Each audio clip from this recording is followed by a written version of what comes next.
Šiandien pasimokysime, kaip taisyklingai atlikti kvėpavimo pratimą kvadratu. Šis pratimas yra naudingas, kai patiriam stresą, nerimą, įtampą, norime išmokti nusiraminti. Pratimo principas yra labai paprastas. Skaičiuojam visą laiką iki 4. Įkvepiant skaičiuojam iki 4, sulaikant skaičiuojam iki 4, iškvepiant skaičiuojam iki 4 ir vėl sulaikant skaičiuojam iki 4. Tai realiai taip ir gaunasi, kad mes brėžiame kvadratą.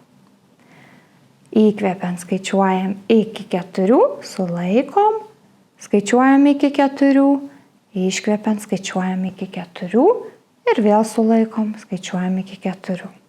Tai galime kartu pabandyti tai atlikti. Pradžioje aš skaičiuosiu garsiai iki 4, o vėliau pamatysite, kaip tai realiai atlieka. Svarbu kvėpuoti per nosį ir kvėpuoti pilviniu kvėpavimu, o ne krūtine. Tai pradėkime.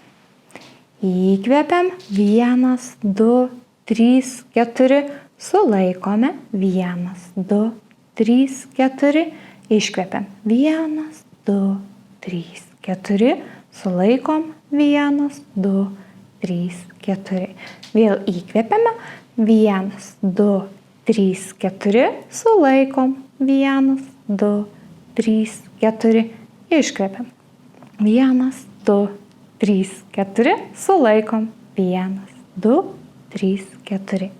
Įkvepiam 1, 2, 3, 4, sulaikom 1, 2, 3, 4, iškvepiam 1, 2, 3, 4, sulaikom 1, 2, 3, 4. Ir paskutinį kartą. Įkvepiam 1, 2, 3, 4, sulaikom 1, 2, 3, 4, iškvepiam 1, 2, 3, 4, sulaikom 1, 2, 3, 4. Praktiškai atrodo taip, mes galime užsidėti ant krūtinės, kad jaustume, jog kyla labiau pilvas ir ant pilvo ranką, kad patvirtintume, jog kvėpuojam pilviniu kvėpavimu.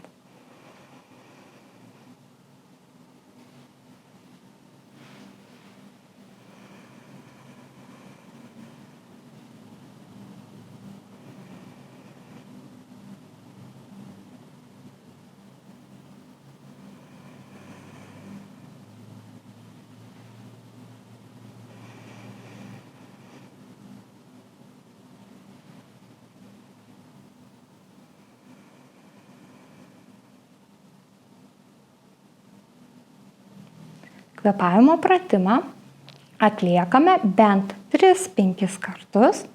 Rekomenduojama atlikti kasdien kelis kartus, kad mūsų organizmas išmoktų atsipalaiduoti.